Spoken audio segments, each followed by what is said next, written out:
The WWE Hall of Fame is the Friday before WrestleMania, and it's time for the Warrior Award recipient. And I fucking love this kid. There's nothing I can really say other than I fucking love this kid.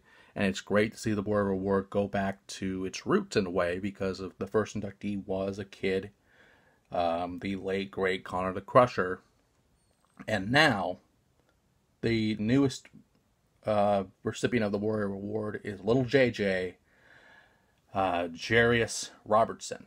And normally we'd go through the accomplishments of these guys, and particularly with the Warrior Award, we would go through what this person's done besides what they're probably being inducted for.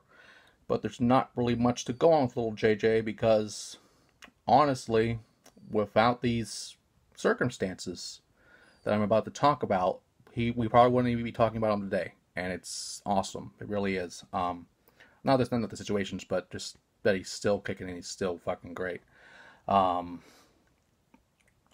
Just to simplify this, because it's a very complicated issue. Not really complicated, but, some people that don't know what this is, at least try to give the cliff notes here a little bit. JJ had, and I hope I'm saying this right, biliary atresia, which is basically without doing the medical terms, all that stuff, a chronic liver disease that will caused him to undergo liver transplants. And it's hard enough to find a donor, let alone one that matches, let alone two of them, because he's had two surgeries. One at 1 year old, and one recently last year, ironically enough, last year in April.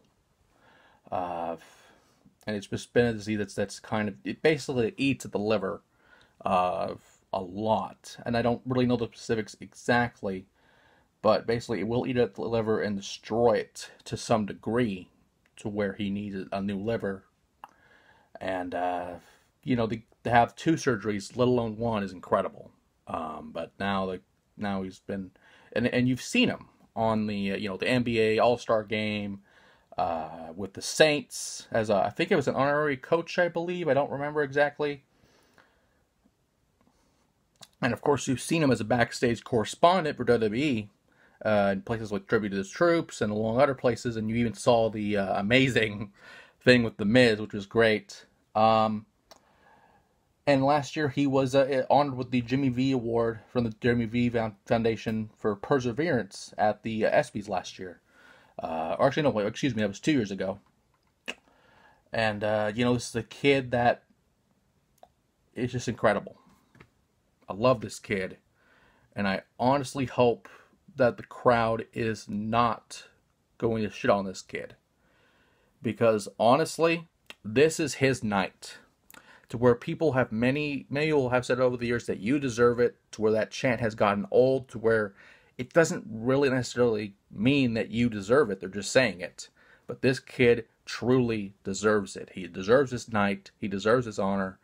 And there's going to be some tears. I'll tell you that, with this kid's story. And there's going to be some tears with just this speech. It's going to mostly probably from the parents. But it's going to be a hell of an honor.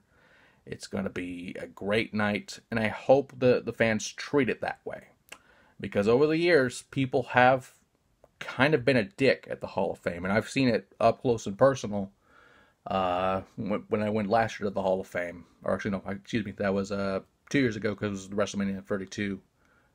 Yeah, 32, and then the Hall of Fame, then 32. Excuse me. It's just, I'm all over the place, because this kid is a hell of a story, and I wish I had more time to talk about it, and I wish I had more information to explain why this kid deserves it.